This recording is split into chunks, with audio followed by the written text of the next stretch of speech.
In this tutorial, we're going to cover Fury Warriors.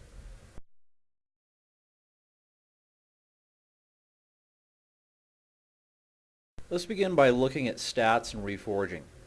As you can see from the stats equation, strength is by far the most important primary stat. The three most important secondary stats are hit rating, expertise, and crit. Let's move on to reforging. When reforging, you'll have three main objectives. First, reach the hit rating cap of 6% for heroics or 8% for raids. Next, reach the expertise cap of 26. And last, maximize crit. Reforge haste first and mastery second into crit.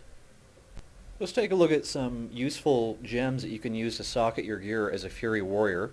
You can see a list on the screen right now showing you relevant and useful gems. As a rule of thumb, you'll want to socket with straight Bold Inferno rubies. Those are the plus 40 strength rubies, unless the socket bonus is 20 strength or more. Let's take a look at some useful Fury Warrior glyphs. Starting with the prime glyphs, you can see the list of the top three. Those being the glyph of Bloodthirst, it increases the Bloodthirst damage by 10%. The glyph of Slam increases the critical strike chance of Slam by 5%. And the glyph of Raging Blow, this also increases the critical strike chance of that ability by 5%. Let's move on to some useful major glyphs, the recommended major glyphs for Fury Warriors. You can see right now there's a list of four: the glyph of Cleaving, the glyph of Colossus Smash, the glyph of Death Wish, and the glyph of Victory Rush. The ones that I went with are all four minus the glyph of Death Wish. I chose instead the glyph of Victory Rush. They both provide, very minor benefit, so I could swap the glyph of Victory Rush back out for the glyph of Death Wish. It really doesn't matter that much. The other two I went with is the glyph of Colossus Smash and most importantly the glyph of Cleaving. The glyph of Cleaving can really increase your DPS in AoE pulls, like AoE trash pulls, and the glyph of Colossus Smash is useful as long as you're making use of Sunder Armor. It's recommended by some experts that whenever you go into a boss, you should always get 3 stacks of Sunder Armor up first, and then this glyph, the glyph of Colossus Smash, will refresh the duration on the Sunder Armor stacks on the target. So if you don't ever use Sunder Armor or you don't bother with it, you should probably swap this particular glyph out first.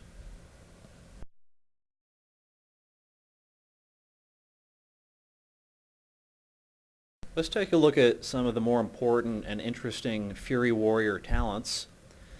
Like the talent discussions that we've done in other videos, we're not going to talk about every single individual talent. Instead, we're just going to focus on the important ones. Battle Trance is a rage conservation talent. Sometimes it makes abilities cost no rage.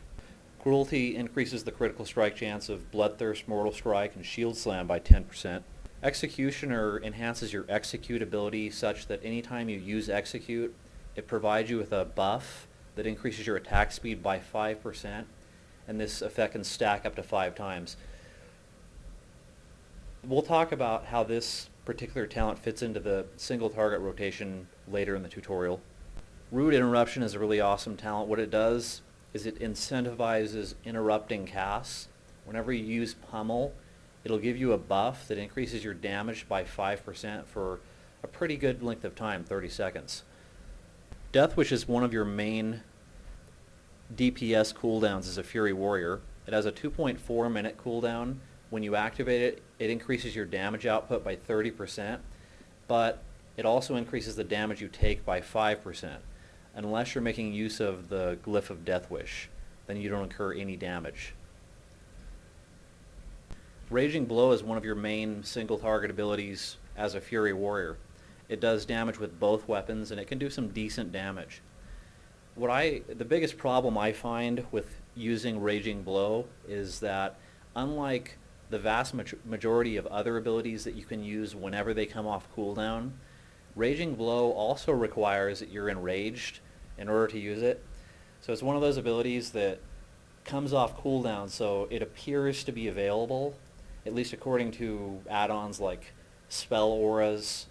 The way that add-on works is it tracks cooldowns, and when they come off cooldown, it'll show a big icon, so it kind of makes it a little easier for you to tell when it's available. The problem with Raging Blow is that you can't always predict when you're going to be in an enraged state, especially if you're triggering Berserker Rage from within a macro like I am. So as a result, I mean, you can't always predictably be able to tell when you're going to be able to use Raging Blow, which is kind of, it creates a problem where you have to look down at the action bar to see if the ability is available, and that's not a big deal, but it can be a little bit annoying sometimes. Rampage is an absolutely essential raid buff. It increases the critical strike chance of your party or raid by 5%. It also increases your critical strike chance by an additional 2, so it gives you an overall 7% increased critical strike chance. Meat Cleaver is a great talent for AoE DPS. The way it works is anytime you use Cleave or Whirlwind, it gives you a buff that increases your damage, and this buff can stack 3 times. So it really incentivizes keeping those abilities on cooldown and trash pulls. Let's take a look at a couple of other talents in the Fury tree. One is Titan's Grip, the other is Single-Minded Fury. These are the 2 talents that really give you the additional DPS when dual wielding. Titan's Grip allows you to dual wield 2-handed weapons, and Single-Minded Fury, it does a couple of things. It increases the damage you deal when wielding one-handed weapons, and it also makes your slam hit with both weapons. There's always been a lot of debate about which one produces higher DPS, and from what I've read, I've heard that they're almost equal, at least as of patch 4.2. And that wraps up our talent discussion. Let's move on to the Fury Warrior's single target and AoE strategies.